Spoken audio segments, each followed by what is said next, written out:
problem, and if they're not managed properly, you will receive lots of complaints, so it's best not to get on the wrong side of your neighbours. Bins left out on the street after collection pose a serious access problem for the elderly, disabled and those with small children. It also looks messy and this annoys your neighbours. You need to know where they are located, how many, what are they used for, and when are they collected. You might want to consider a rota system between you and your flat or housemates so that everyone knows who is responsible for taking out and bringing in and on what days.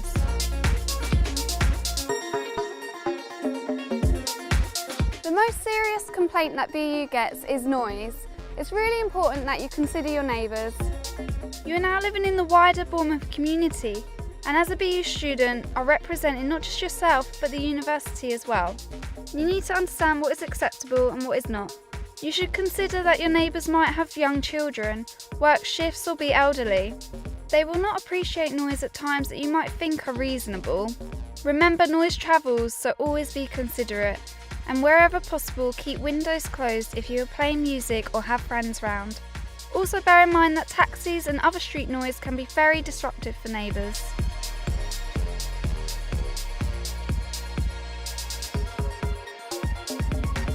It's actually incorrect to think that you will only receive a noise abatement notice or NAN for making nuisance noise between 11 PM and 7 AM.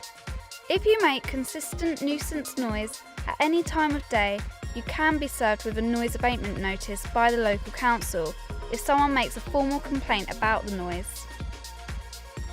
Once you're served with a NAN, if you breach the noise abatement notice, you could even end up in court and possibly end up with a criminal record. You could even have things such as speakers and equipment confiscated from your student house. It's also worth knowing that when a NAN is served, it will include every single tenant occupying the house. The worst thing you can do is fall out with or get on the wrong side of your neighbours. They have probably been living there for years and will have experience each year of new groups of students living next to them, some good and some bad. Introduce yourselves to your neighbours and ask about previous residents. Find out whether they work late or early shifts and do they have young children. This could help to plan your lifestyle so that you don't annoy them. The streets of Winton and Charminster are very busy, with many vehicles and not a lot of off-road parking. If you can, try and leave your car back in your hometown. However, if you do need to bring your car to uni, check how much off-road parking space is available at your student house and find out if anyone else is bringing their car. If you have to park in the street by your student house, make sure you are parked legally and that you are not blocking access to other people's driveways, or that your car wheels are not up on the pavement, blocking access to pedestrians and wheelchair users. The types of disputes you could get into whilst living in the community are varied. For example, other students, landlords, and also neighbours. As the tenant and responsible person, it will be up to you to resolve these disputes if they arise. However, BU does have teams to help if things look as though they're getting out of hand. Your first point of contact would be your Subu Community Warden team. They can assess the situation and then advise on who is best placed to help you further.